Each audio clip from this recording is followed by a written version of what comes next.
तो श्रोताओं, आइए जो है आज की कथा शुरू की जाए। यह कथा श्रोताओं जो है ये पांडवों को जो है सुना रहे हैं लोमस ऋषि जो है। तो श्रोताओं, एक बार की बात है जो है अगस्त मुनि एक बार जो है जंगल में यात्रा कर रहे थे। एक गड्ढे में अपने पितरों को उल्टे सिर किए हुए जो है लटके हुए देखे तो वे पूछ बैठे कि आप लोग ऐसा क्यों कर रहे हैं। तो उन्होंने कहे कि जो है हम तुम्हारे पितृगण हैं, पुत्र होने की इच्छा से हम ऐसा कर रहे हैं, लटके हुए हैं उल्टा होकर। कहें बेटा, अगर ये तुम्हारे एक पुत्र हो जाए तो हम नरक से छुटकारा पा सकते हैं और तुम्हारी भी सदगत हो जाएगी। अगर विचार किए श्रोताओं को क्षण फिर कहे ठीक है, आपकी इच्छा पूर्ण होगी। तो फिर श्रोताओं जो है ये विवाह होने के लिए निकल पड़े। श्रोताओं जो है विदर्भ देश के राजा के यहाँ गए जो है, उनकी जो है कन्या थी लोपामुद्रा। उससे कहें जो है ये राजा से कि हम तुम्हारी कन्या से विवाह करना चाहते हैं, एक पुत्र उत्पन्न करेंगे। राजा तो होश हवास उड़ गए। श्रोताओं जो है रानी घबरा गई। सब लोग बड़ा चिंतित हुए कि मुनि तो बड़ा क्रोधित है, क्या किया जाए जो है। तो फिर इस पर जो है श्रोताओं जो है जब लोपामुद्रा सुनी तो कहीं जो है आप लोग कष्ट न सहें, मुनि के शौक कर जो है अपनी रक्षा करिए।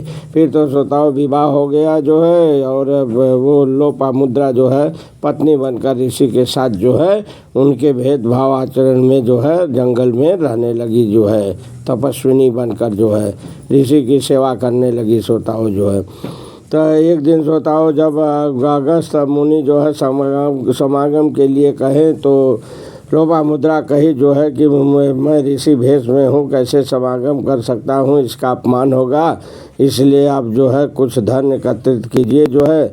फिर तो जो है ऋषि कहने लगे ठीक है, आपके मन में यदि ऐश्वर्य भोगने की कामना है तो ठीक है, हम धन जो है एकत्रित करने के लिए जाते हैं, तब तक आप इंतज़ार करो।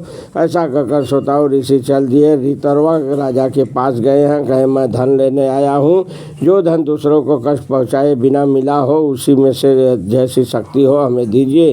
फिर तो श्रोताओं राजा जो है आय व्यय का हिसाब जो है रख दिए ऋषि के सामने।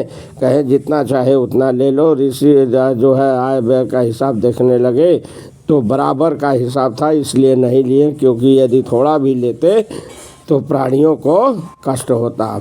इसी तरह श्रोताओं जो है आगे बढ़े, दूसरे राजा के यहाँ गए। बृहदस्व नाम के राजा थे, उनकी भी यही दशा थी, वहाँ भी नहीं लिए। फिर तीसरे राजा तसदृश्यु के पास गए, उनकी भी यही हालत थी, वहाँ भी नहीं लिए जो है, वहाँ भी बराबर का जो है था जो है आय व्यय।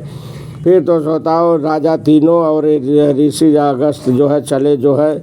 इलवल नाम का एक दैत्य था, राजा सब बताए कि वो बहुत बड़ा धनवान है, वही दे सकता है। वहाँ पहुँचे हैं, कहे हैं तो कहा है ठीक है, यदि आप मेरे मन में भाव को बता दें कि मैं कितना धन दे सकता हूँ तो आपको मैं धन दे दूँगा। फिर तो जो है श्रोताओं जो है ऐसा जब सुने जो अगस्त मुनि तो बताने लगे, कहें असुर राज, तुम प्रत्येक राजा को 10,000 गौवें और इतनी ही स्वर्ण मुद्राएं, एक सोने का रथ, मन के समान वेगवान 2 घोड़े देने की तुम्हारी इच्छा है। और देखो ये सामने वाला रथ जो है ये सोने का है। फिर तो श्रोताओं दैत्य बहुत जो है प्रसन्न हुआ, उन्हें बहुत सा जो है धन दिया।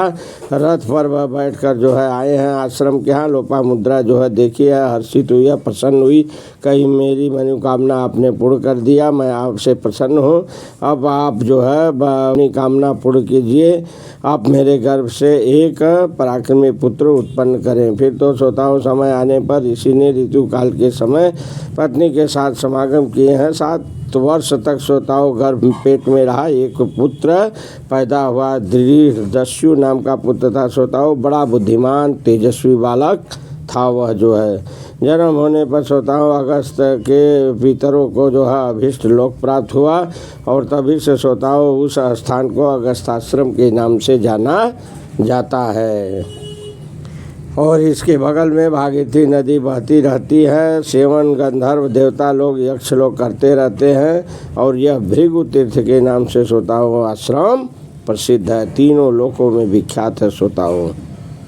तो यही पर कथा समाप्त होती है श्रोताओं जो है। चैनल को सब्सक्राइब कीजिए, ढेर सारी कथाओं का आनंद लीजिए।